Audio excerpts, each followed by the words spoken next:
नमस्कार दोस्तों, आज मैं आपको बैसाख मास की अमावस्या की कहानी सुनाने जा रही हूँ। प्रेम से बोली अमावस्या माता की जय हो, भोलेनाथ की जय हो।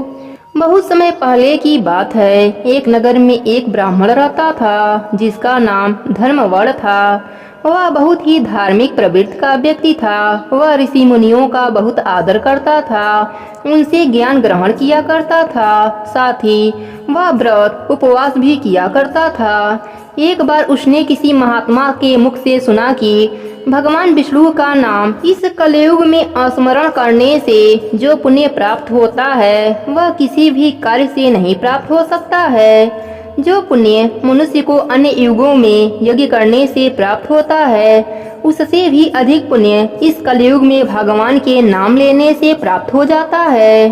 सन्यासियों की यह बात धर्मवड़ के मन में घर कर गई और वह इस संसार से विमुख होकर विरक्त हो गया और उसने सन्यास ले लिया। धर्मवड़ सन्यास लेकर इधर उधर भ्रमण करने लगा। एक दिन घूमते घूमते वह पितृलोक में जा पहुंचा, जहां धर्मवड़ ने देखा कि उसके पितृ बहुत कष्ट में हैं। धर्मवड़ ने अपने पितरों से पूछा कि वह इतने कष्ट में क्यों हैं। तब पितरों ने धर्मवड़ को बताया कि उनकी यह हालत धर्मवड़ की वजह से ही है। तब धर्मवड़ ने अपने पितरों से पूछा कि उसने ऐसा क्या किया है जिसकी वजह से आप लोग इतने परेशानी में हैं। तब पितरों ने धर्मवड़ को बताया कि उसने इस संसार में संन्यास ले लिया है, जिस कारण उसका पिंडदान करने के लिए कोई भी शेष नहीं रह गया, जिस कारण उन्हें इतने कष्ट भोगने पड़ रहे हैं। धर्मवड़ ने कहा कि मैं ऐसा क्या करूं जिससे आपके कष्टों का निवारण हो सके। पितरों ने कहा, अगर तुम वापस जाकर सन्यासी जीवन छोड़कर गृहस्थ जीवन की शुरुआत करो और संतान उत्पन्न करो तो हमें कष्टों से मुक्ति मिल जाएगी। और इतना ही नहीं, बैसाख अमावस्या के दिन पूरे विधि विधान के साथ पिंड दान करना भी याद रखना।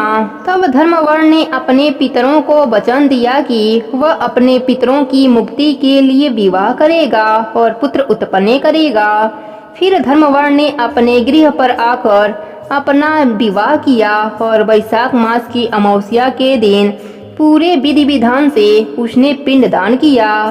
इस तरह धर्मवड़ के पितर कष्टों से मुक्ति पा लिए। प्रेम से बोलिए अमावस माता की जय हो, बैसाख मास की जय हो, विष्णु भगवान की जय हो। एक समय की बात है। एक नगर में एक राजा राज्य करता था। उसकी प्रजा एवं परिवार सब आनंद से रहते थे। राजा की रानी धार्मिक एवं प्रजा प्रेमी थी। राजा के महल के सामने एक साहूकार का महल था। राजा की रानी एवं साहूकार की पत्नी में मित्रता थी। रानी सारे प्रजा से प्रेम करती थी। एक रोज साहूकार की हवेली से साहूकारनी की रुदन करने की आवाज आ रही थी। रानी अपने महल में रोने की आवाज सुनी तो राजा से इस विलाप का कारण पूछा। राजा ने कहा कि सेठ का पुत्र मर गया, इसी दुख के कारण साहूकार एवं साहूकारनी रो रहे हैं। रानी बहुत भोली थी। उसने राजा को कहा, महाराज दुख क्या होता है। राजा को समझ नहीं आ रहा था कि रानी को कैसे समझाया जाए कि दुख क्या होता है। रानी बार बार राजा से पूछ रही थी, राजन बताइए दुख क्या होता है। राजा ने अपनी रानी से कहा, तुम अपने कुंवर को मार दो तो मालूम हो जाएगा कि दुख क्या होता है। महारानी ने अपने कुंवर को महल से नीचे गिरा दिया। भगवान की कृपा से कुंवर गारे के ढेर पर गिरा और उसको खरोच भी नहीं आया। रानी अपने कुंवर को देखने नीचे आ रही थी, तब तक कुंवर को सामने से आते देखा। यह देख राजा भी दंग रह गया कि इतने ऊपर से गिरने के बाद भी कुंवर को कुछ नहीं हुआ। रानी ने राजा से फिर पूछा, महाराज दुख क्या होता है। उस समय पड़ोस राज्य में राजा के सैनिक युद्ध कर रहे थे। राजा ने रानी से कहा कि अब मैं लड़ाई में अकेला जा रहा हूँ। जब तुम मेरे मरने का समाचार सुनोगी तो तुम्हें दुख का एहसास हो जाएगा। राजा युद्ध के लिए प्रस्थान किया, लेकिन भगवान की कृपा से राजा युद्ध जीतकर महल वापस आ गया। अब राजा को और ज्यादा आश्चर्य होने लगा। उसी समय रानी राजा के पास आई और फिर वही प्रश्न दोहराकर पूछने लगी। राजा ने रानी से कहा, अब मैं गंगा यात्रा करने जा रहा हूँ, वहाँ गंगा की धारा में मैं कूद जाऊंगा, तब तुम्हें दुख का एहसास होगा। रानी ने गंगा यात्रा की तैयारी की। कैलाश पर्वत पर शिव जी ने पार्वती जी से कहा, आज हम धरती लोक पर घूमने चलेंगे। शिव जी ने बकरे का रूप और पार्वती माता ने बकरी का रूप धारण करके एक बावड़ी के पास घास चरने लगे। तब तक राजा रानी की सवारी भी आ गई। रानी ने सुंदर छाया और बावड़ी देखा तो रुकने के लिए कहा। राजा भी मान गए। राजा रानी ने वहाँ जलपान किया। राजा पानी लेने के लिए बावड़ी के बाहर चले गए। बकरे और बकरी की रूप धरे पार्वती माता ने शिवजी से पूछा कि स्वामी, इस रानी को दुख क्यों नहीं मिलता? रानी ने बकरे बकरी की मनुष्य के रूप में बोलते देखा तो वह ध्यान से सुनने लगी। पार्वती माता के पूछने पर शिव जी ने बताया कि इसने अमावस्या का व्रत किया था, उसी के पुण्य से यह इस जन्म में रानी बनी है और दुख का सामना नहीं करना पड़ रहा है और सुखों का आनंद ले रही है। यह राजा गंगा में भी नहीं मरेगा। रानी ने सारी बातें सुन ली। राजा जब पानी लेकर आए तो रानी ने राजा को सारी घटना सुनाई। राजा सारी बात जानने के बाद अपने राज्य लौट आए। राजा अपने पूरे राज्य में यह घोषणा करवा दी कि सभी लोग अमावस्या का व्रत करना। इस प्रकार राजा के राज्य में अमावस्या की पूजा करने से सुख शांति और धन दौलत बढ़ने लगा। हे पार्वती माता, हे भोलेनाथ, जैसे आपने रानी को दुख नहीं दिया वैसे ही अपने सभी भक्तों पर अपनी कृपा बना के रखना। कहानी अधूरी हो तो पूरी करना, पूरी हो तो मान रखना। प्रेम से बोले भोलेनाथ की जय हो, पार्वती माता की जय हो। अब सुनते हैं अमावस्या व्रत की दूसरी कथा। एक समय की बात है, एक गांव में एक परिवार रहता था। उस परिवार में 7 भाई रहते थे।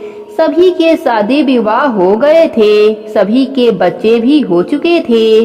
परिवार की सलामती के लिए 7 युवाओं की पत्नी अमावस्या का व्रत रखती थी। लेकिन पहले साल बड़ी बहू ने व्रत रखा तो उसके बेटे की मृत्यु हो गई। दूसरे साल दूसरे बेटे की भी मृत्यु हो गई। 7 सालों तक ऐसा ही होता रहा। तब बड़े भाई की पत्नी ने इस साल अपने मृत पुत्र का शव कहीं छुपा दिया। उस दिन अमावस्या माता गांव की रक्षा के लिए पहरा दे रही थीं। उन्होंने जब इस दुखी माँ को देखा तो वजह जाननी चाहिए। तब बड़े भाई की पत्नी ने सारा घटना सुनाया। तब अमावस्या माता को दया आ गई। उन्होंने उस दुखी माँ से कहा वह उन स्थानों पर हल्दी छिड़क दे जहाँ जहाँ उसके बेटे का अंतिम संस्कार हुआ है। उस दिन अमावस्या का दिन था और वह अमावस्या का व्रत भी रखी थी। जब वह घर लौटी तो 7 पुत्रों को जीवित देख उसकी खुशी का ठिकाना न रहा। तभी से उस गांव की हर माँ अपने बच्चों की लंबी आयु के लिए अमावस्या का व्रत रखने लगी। अमावस्या का व्रत रखने और कथा कहानी सुनने कहने से उनके बच्चों की आयु लंबी हो गई और वे सब सुखी जीवन जीने लगे। हे अमावस्या माता, जैसे आपने उन पर कृपा करी वैसे ही इस कहानी को कहने वाले, सुनने वाले, हुंकारा भरने वालों के ऊपर भी अपनी कृपा बना के रखना। कहानी अधूरी हो तो पूरी करना, पूरी हो तो मान रखना। प्रेम से बोलिए अमावस्या माता की जय हो। अब सुनते हैं अमावस्या व्रत की तीसरी कथा। बहुत समय पहले की बात है, एक गांव में एक ब्राह्मण और ब्राह्मणी रहते थे। वे दोनों भगवान के भक्त थे। घर में सब कुछ था पर उनके कोई संतान न होने से वह अति दुखी रहते थे। एक दिन अपने स्त्री से ब्राह्मण ने कहा कि मैं वन में तपस्या करने जा रहा हूँ और वह भगवान पर भरोसा करके वन में चला गया। जंगल में जाकर तप करने लगा। बहुत वर्ष बीत गए, उसको वैराग्य हुआ।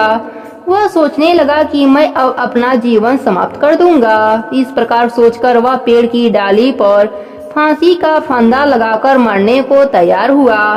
तभी अमोसिया माता प्रकट होकर बोली, देख ब्राह्मण, तेरे भाग्य में 7 जन्म तक कोई संतान नहीं लिखी है, किंतु मैं तुम्हें 2 कन्याओं का वरदान देती हूँ। एक का नाम अमोसिया तथा दूसरे का नाम पूनम रख देना। तेरी स्त्री को कहना कि अमोसिया का व्रत करे। अमोसिया के दिन 1 कटोरी चावल भरकर उस पर दक्षिणा रखकर किसी मंदिर में रखे। ऐसा 1 साल तक करना। 1 कटोरी चावल सहित दान करते रहना।